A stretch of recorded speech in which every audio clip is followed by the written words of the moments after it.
To prohibit your officers from engaging in any action which could be seen as harassing any citizen of this county or the state. Mr. Councilman, it's going to be the same answer, and I think we're just going down the line of questioning that is going to jeopardize me violating the law to answer these questions. If there's some way Mr. Plymire can satisfy the council's decision to get these type of answers from the police department, as Mr. Martin has already suggested, there may be other avenues, but I don't believe tonight is the avenue of this back and forth, because I would have to dissect each one of your questions and make sure that I'm not violating the law. Okay.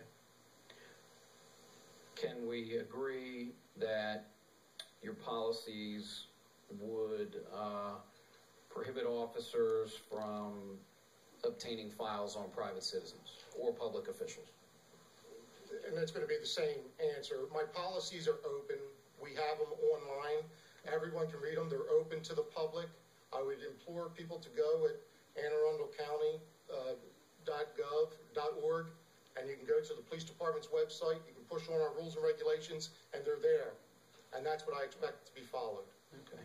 And that's important. The policies of the police department are really important for everybody to understand, and I just want to make sure that that's on the record, that certainly our expectation is that they'll be followed.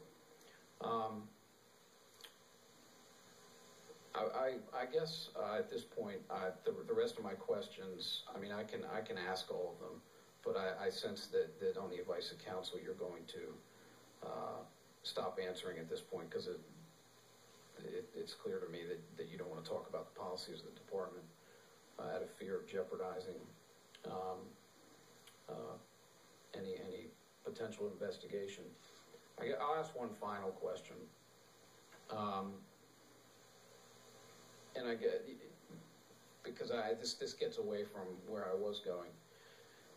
You came before us in 2009 to talk about certain things that allegedly took place between some communications between the police department and an incident that allegedly took place at the Annapolis Mall involving the county executive. And you came here, and I can't remember the exact date, sometime in the spring or winter of 2009. Is that correct?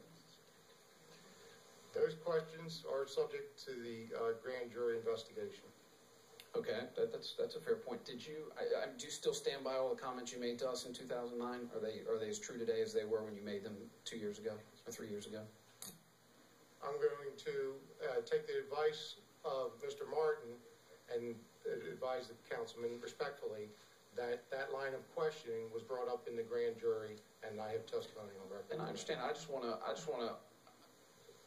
I believe you then. I still believe you now, and I just wanted you to. My other colleagues here didn't have the benefit of being on the council back then, and I just wanted to get you to reassure the public that that you're still standing by those statements.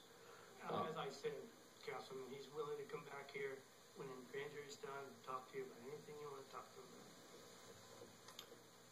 about. I don't think we're going to get. I don't sense that we're going to get too much further, Mr. Chairman. If anyone else has questions, I'm happy to.